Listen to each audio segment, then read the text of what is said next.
El economista Julian Simon tenía una visión algo radical de la relación entre población, economía y recursos naturales.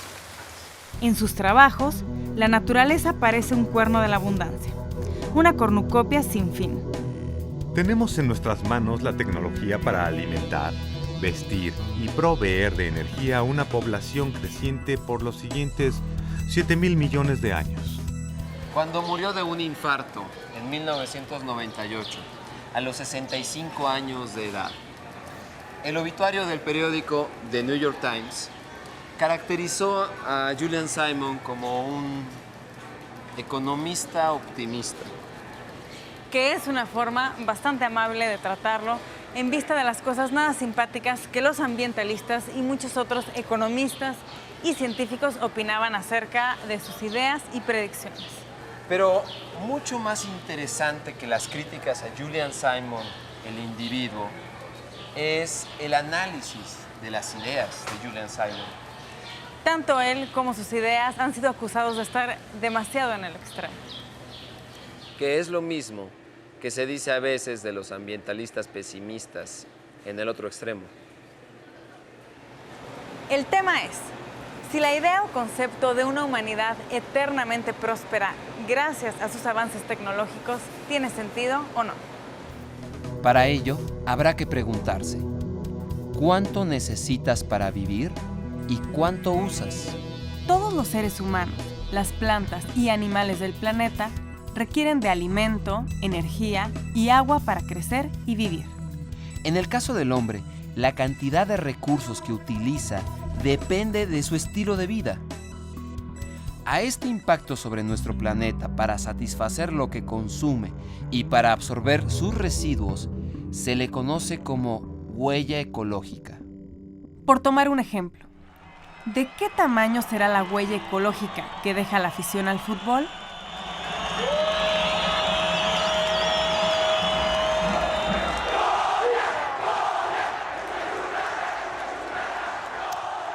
¿Quién puede tener ganas de quedarse toda la tarde en un estadio vacío después de un clásico? ¿La neta? Pues nadie. Antes del juego, sí. Somos capaces de pasarnos toda una semana saboreando, casi babeando.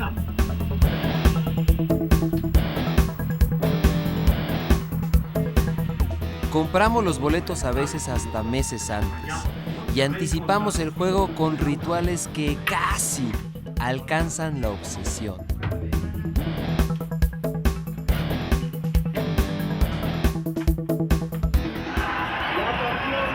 Análisis, discusiones, apuestas, cantos a coro, gritos.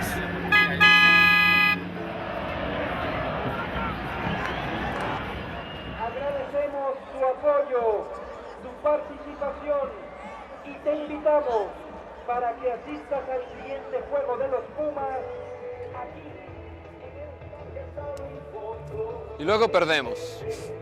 A veces ganamos, es cierto, pero ¿a poco no siempre es más duradera la sensación de que perdemos? Y eso que habíamos anotado primero, y el equipo jugaba bien.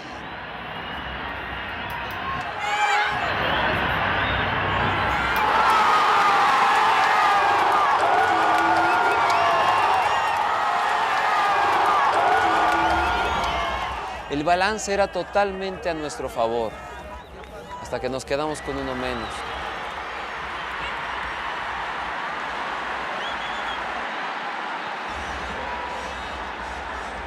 Las sustituciones debían habernos ayudado, pero al final no alcanzaron. Y luego el desastre, a pique, el hundimiento. Hay un límite a lo que se le puede pedir a un equipo mermado. Y hay veces que hasta cuando los jugadores dan todo lo que tienen, el espectáculo exige todavía más allá de su límite natural. Pensemos un poco. ¿De dónde sale todo lo que sostiene nuestros gustos deportivos, nuestras aficiones, en fin, lo que podríamos llamar nuestro estilo de vida? Tomemos, por ejemplo, la típica chela, para sobrellevar una derrota o para celebrar un triunfo. El rastro de la cerveza es un buen ejemplo para entender desde dónde viene y cuánta materia prima se necesita para mantener el gusto del aficionado a la chela y el fútbol. El líquido que nos suaviza un poco la derrota de hoy recorrió tantos kilómetros junto con otros tantos litros para llegar al estadio. Con una buena tradición cervecera, México tiene plantas en varias ciudades, desde donde se distribuyen constantemente por carretera a todo el país y al extranjero. Los envases llenos de cerveza salen de plantas como esta, pero en sentido estricto, la cerveza no se origina totalmente aquí. Como se trata de un fermentado, su elaboración depende de una serie de materias primas que vienen de muchos otros lugares. Toda la cebada que esta maltería procesa proviene de cultivos de la región. Desgraciadamente en México no somos autosuficientes en la producción de cebada. La fécula de maíz se obtiene a partir del maíz amarillo. Esto nos lo surte un proveedor que se ubica en Guadalajara, Jalisco, en San Juan del Río y en México, Distrito Federal. Lo mismo que el arroz. El lúpulo, bueno, este lúpulo, de acuerdo a las características que tiene, naturales, necesita muchas horas de luz para crecer como plantita de forma natural. Entonces, este lúpulo bien se da o muy al norte o muy al sur de los polos. En este caso, este lúpulo nosotros lo estamos recibiendo nos lo envían desde Yakima, desde Washington. La levadura, bueno, la levadura tenemos dentro del grupo modelos cepas que tienen muchos años ya, que hemos trabajado con ellas y las conservamos o las preservamos en diferentes métodos de conservación. De esta manera estamos garantizando que cuando queramos utilizar esa levadura de aquí a 15 o 20 años, vamos a poder mantener las mismas características de calidad en la cerveza que estamos elaborando a partir de esta levadura.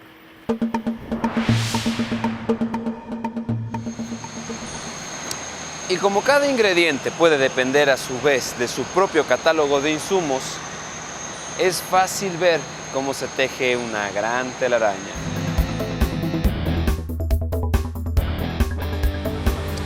Aunque en el fondo todos sabemos que la cerveza es cebada malteada, lúpulo, otros cereales y levadura, claro, para la fermentación.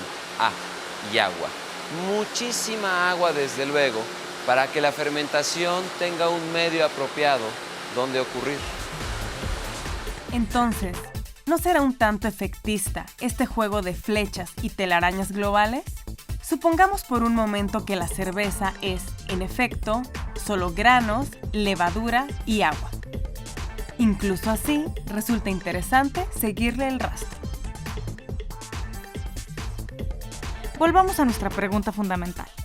¿Qué tan seguros nos sentimos de poder seguir satisfaciendo nuestros gustos, estilos y necesidades, incluyendo la chela futbolera?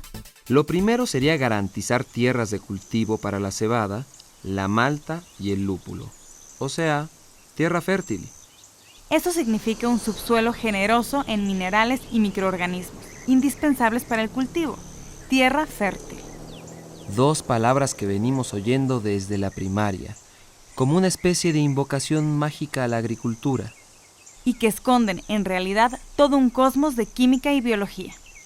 El suelo es una delgada capa que recubre con a veces pocos centímetros, a veces poco más de 1 metro, el planeta, ¿no?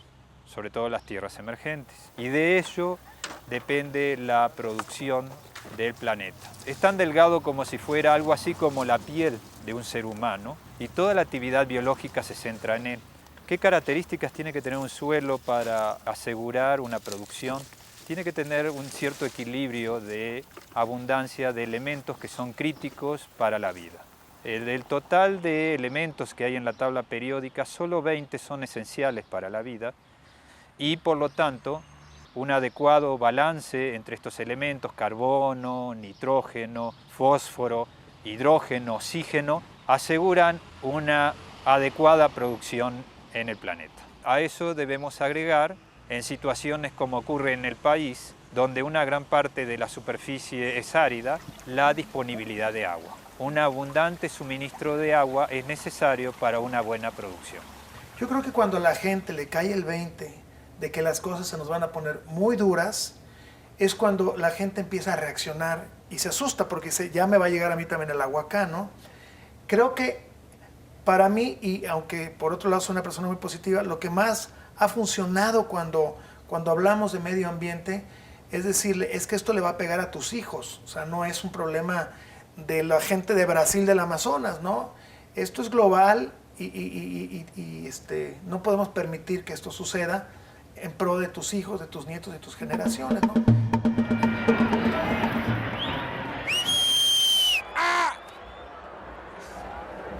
Seguramente no es eso lo que tenemos en mente al ordenar una chela bien helada, pero ilustra muy bien todos los recursos naturales y energéticos que utilizamos al consumir productos de uso cotidiano para satisfacer nuestras necesidades o antojos.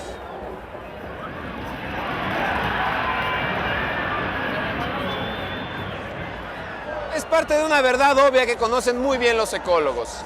Todo proviene de la naturaleza y todo en la naturaleza tiene que ver con todo lo demás.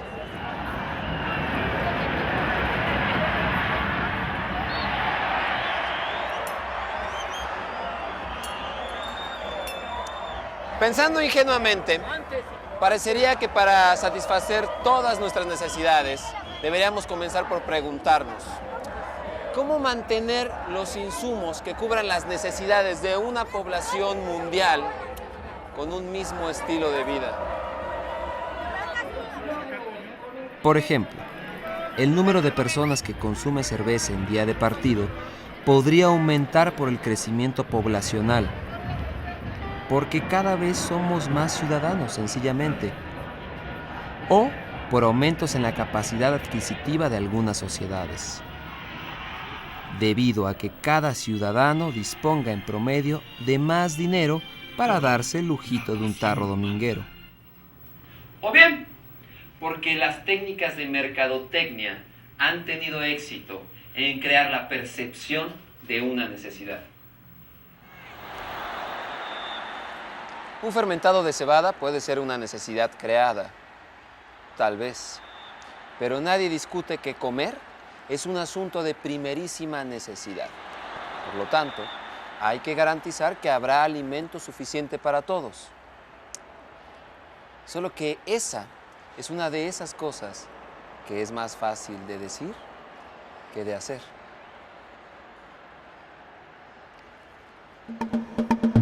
Mientras no haya una ética, mientras no exista un compromiso, empezando de los países más ricos hacia los más pobres, de los industriales más ricos de las sociedades a la gente pobre, etcétera, no vamos a poder cambiar este proceso de destrucción a nuestro medio ambiente, ¿no?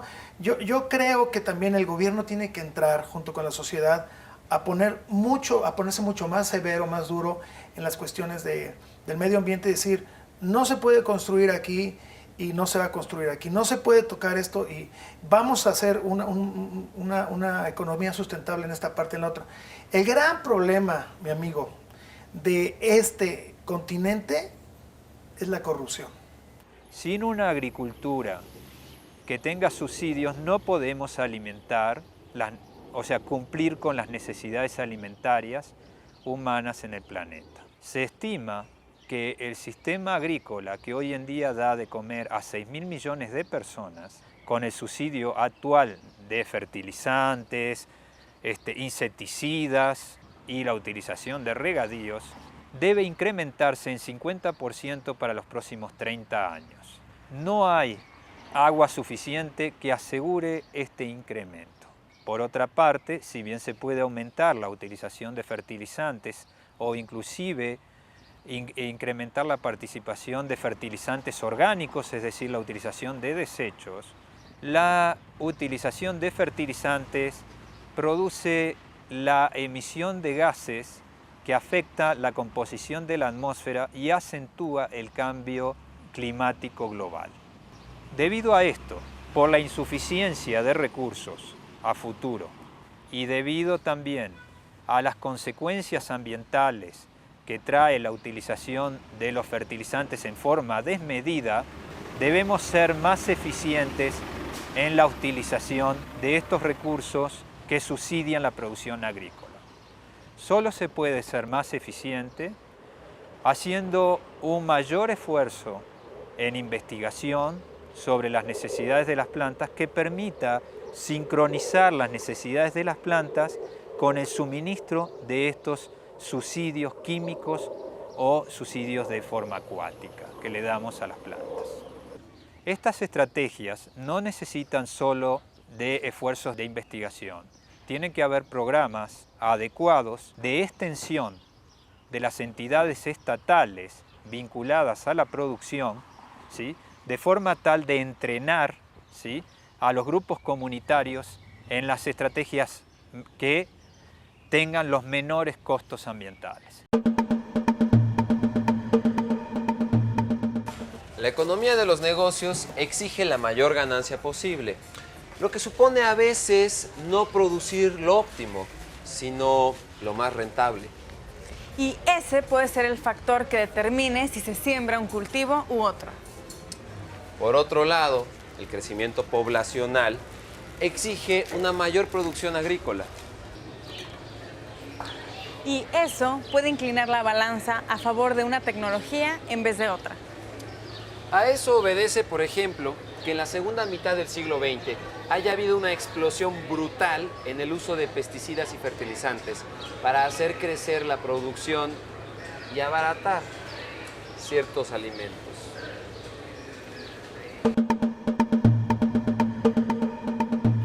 La cosa se complica aún más si uno se pregunta, ¿cuáles son los productos de primerísima necesidad?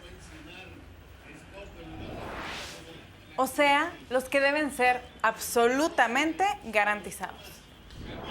O visto desde otro ángulo, ¿quién decide qué es más importante producir? Es difícil discutir, por ejemplo, con un nutriólogo que diga que resulta esencial tener vacas para abastecer de leche a nuestra población infantil. Pero ¿en nuestra cervecita futbolera es esencial o superflua? ¿Está justificado ocupar tierra cultivable para sembrar cebada para cervezas en vez de maíz para tortillas? ¿Quién decide? ¿Y cómo deciden? Tal vez convenga pensar que el asunto está mal planteado en términos tan absolutos. Y que en realidad no hay necesidad de que alguien decida si la chelita es siempre más prioritaria que la lechita. Los economistas que están en lo de hoy podrían decir que esa clase de decisiones las toma el mercado. Y que todo lo que hay que hacer es crear las condiciones para que los empresarios produzcan lo que crean que el mercado necesita o desea. Para que los comerciantes puedan ofertar todos los productos en libre competencia. Y para que, finalmente, los consumidores elijan libremente qué comprar y qué no.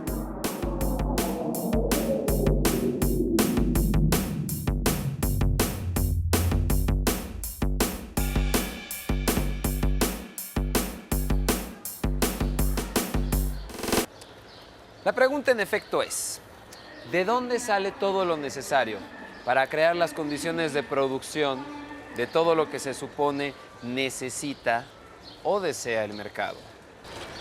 Esta no es una pregunta con respuesta única, en blanco o negro, aunque haya grupos específicos que alegan que sí lo es. Por ejemplo, hay economistas que afirman que existe hoy en día la tecnología para producir cualquier producto hecho por la naturaleza y en cantidades virtualmente interminables. El desarrollo de la ciencia y la tecnología se considera en muchos casos que ayudará a resolver algunos problemas ambientales, de hecho lo ha hecho en algunos casos, cuando existen precios o incentivos económicos que contribuyan a fortalecer esto. Pero me parece que no es la única solución. Y si pensamos solamente que no hay que preocuparnos porque la ciencia y la tecnología lo va a resolver, yo creo que es una visión equivocada. Yo creo que hay que pensar que también requerimos instituciones, leyes, incentivos económicos adecuados. Instituciones, leyes e incentivos económicos suenan bien. Pero lo que Simon parece sugerir es que la naturaleza es, en esencia, inagotable. ¿Es de verdad una cornucopia de la cual podremos extraer satisfactores sin fin? En realidad, todo crecimiento económico va a generar consecuencias sobre el medio ambiente. Lo que requerimos es encontrar una forma que podamos relativamente compatibilizar ese crecimiento económico con las consecuencias ambientales, ¿no?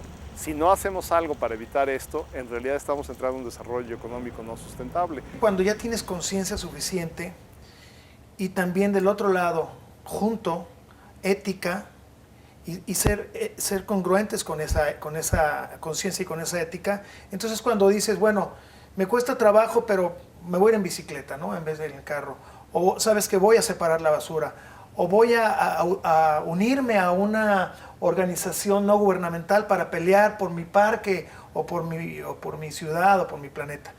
Toma tiempo, toma trabajo, todo eso, pero al final de cuentas es una conciencia aunada a una ética de vivir en respeto a nuestra madre tierra, que es la que nos provee la vida. Como planear, operar y medir, de alguna manera, las relaciones entre lo que necesitamos de la naturaleza y lo que ella misma no puede aguantar que le quitemos. Una corriente importante de ecólogos, ambientalistas y economistas ambientales piensa que la solución es un concepto que en el mismo nombre lleva implícita la analogía que lo explica. La huella ecológica. Lo cual nos pone de regreso en la verdad evidente de los ecologistas, que todo viene de la naturaleza, donde todo puede depender de todo lo demás, y nos regresa también a la necesidad de que el desarrollo sea sustentable. No parece justo dejarnos con sentimiento de culpa por buscarle placeres a la vida. Pero tampoco parece razonable seguir haciéndolo pensando que el cuerno de la abundancia natural es inagotable o que los placeres de unos justifican acabar con las necesidades de otros. En resumidas cuentas, debemos de aumentar la alimentación, asegurar, yo le llamo asegurar la alimentación futura, pero de una forma tal de conservar el ambiente. Un efecto en el ambiente negativo debido a una baja producción es el aumento de la deforestación, además de la erosión de suelos, la eutroficación de aguas costeras y el cambio climático. Son tantas las consecuencias que un manejo inadecuado tiene que el esfuerzo se vuelve una prioridad como una necesidad que contribuye al bienestar humano. Pero creo que en concreto la parte más importante que yo he hecho desde mi trinchera, el granito de arena, ha sido pues la conciencia, el platicar, el hablar, el sembrar estas ideas en los jóvenes de Latinoamérica y de Hispanoamérica. Y bueno, tengo esperanza de cuando dejas una semillita en la mente de algún chavo, de algún joven, cuando crezcan, alguna cosa va a pasar. El tema tiene que replantearse en términos de algo que combine lo que hay con lo que hace falta y lo que simplemente se desea, para ver si hay maneras de conciliarlo todo. Aquí es donde la economía ambiental, con la ecología, las ciencias de la tierra, las ciencias sociales y, sobre todo, las conciencias individuales, tendrán que inventar nuevas maneras de satisfacer necesidades y antojos de los seres humanos. O sí, o ¿cuál es el secreto? Tal vez no haya uno solo, pero suena razonable ponerle atención al menos a dos elementos: energía y conservación, explotación sustentable.